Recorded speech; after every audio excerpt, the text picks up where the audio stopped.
I am happy, you are happy. Let us be happy together, whether the weather is cloudy or sunny. I will always be your funny honey bunny. I am lucky, you are lucky. Let us get lucky together, whether the weather is cloudy or breezy. I'll be there to say, hey, come on, let's take it easy. 'Cause isn't it nice to have the friends that you do? And isn't it nice that the sky is so blue? And isn't it nice to say I love you, chugga chugga choo choo, woo woo.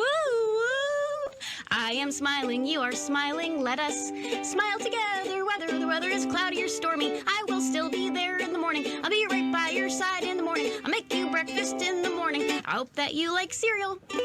Yay! Back to the Hal Sparks radio program, Mega Worldwide. It's now time for the happy ending. Yay! Yay! So, by the way, SC Paul on Twitter responded, L'chaim Hydra, which, I mean, come on. Wow. That's the Soros deep state version of the dangerous super Jew puppet master that they always want to. And we always, when we're doing on my regular live stream, when we're talking about, Rudy Giuliani, it's always like a countdown to how fast he can name drop George Soros into something. Like you can right. tell if his, if he's had enough caffeine, that day. Or his second gen Adderall scrapings that he gets off, that he carpet farms at Trump's house. Yeah, I'm kidding. Trump doesn't have a house. He lives in the attic of his golf club. This is, I think the happy ending is, it has to be. There's a few of them, quite frankly. The best one I think is the taxes. Normally we try to do, huge. Yeah, we try to be like just happy, just at no one's expense. But oh my gosh, this is a beautiful thing. Followed by the DOJ release of the notes that Donald Trump's call to the DOJ, threatening to take out the leadership of the DOJ and replace them with sycophants, because they weren't going to do what he was wanting them to do, threatening it on the call, saying there's some people I think should be in charge over there. I think this is where you'd be a good person to run things. That's kind of beautiful. The idea that you what? Sorry. And leave the rest to me.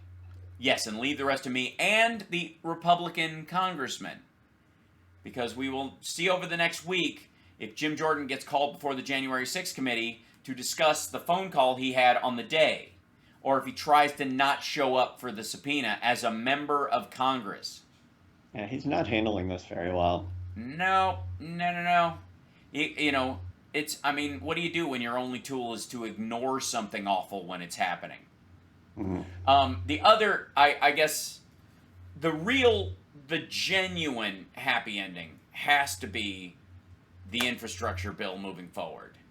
Definitely. Because when you've got 17 votes crisscrossing, that in and of itself is a bizarre return to normalcy. That I think, like I said, Johnny's was absolutely right earlier on in the show when he was saying, if you weren't listening earlier, you missed out. That and it hadn't even occurred to me really at that point.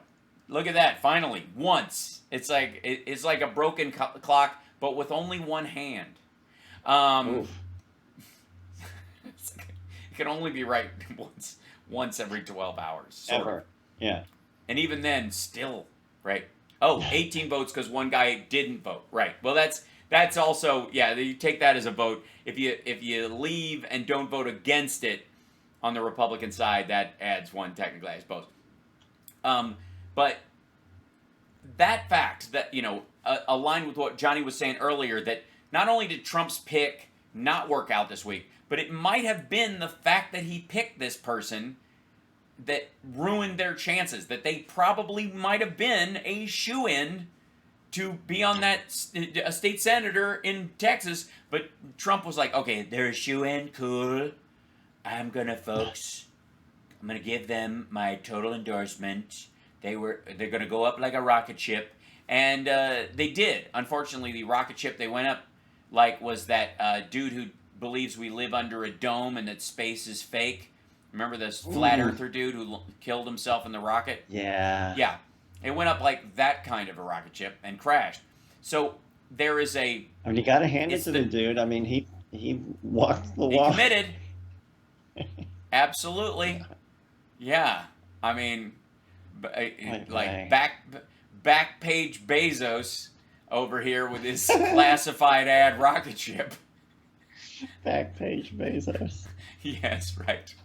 You, a chunk of dirt that is impassable by is immovable compared to my object. Me, a guy in a rocket ship with not nearly enough fuel to stay aloft.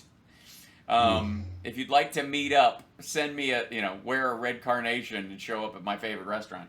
But of all these things, and we will watch over the next week as the January 6th commission continues, and whether or not they end up interviewing these folks, or if Trump himself gets a subpoena and has to fight it. That'd be so gorgeous. Oh my Lord! Oh, it's just gonna be. If there's some must-see television in August, Bring it. kids, that's gonna be it. This is, August is usually a boring news month. A lot of times, they try to do that because that's when recess is. But nope, it's gonna be an adventure. So, anyways, we're near the end of the show. Thanks for tuning in, everybody. It's the House Sparks Radio program, Mega Worldwide. We're on every Saturday here on WCPT Radio, and of course live streaming at infotainmentwars.com. You can be a supporter by helping out at patreon.com/HalSparks, or you can, when you tune in to my regular live stream or to this one, I stream daily from 3 to 5 p.m. Pacific time at infotainmentwars.com or at fwank.com, FWANQ, where free speech reigns, RAIN, purple reigns. And if not, we'll just see you here every Saturday with me and Johnny. Now that Johnny has turned a corner and been, like, his political astuteness has pegged the meter, I expect great things.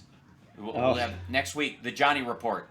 We'll be back Expectations next week at our regular time. Yes. Expectations are a bitch. Very exciting. Cheers. Thanks, everybody. See you next time.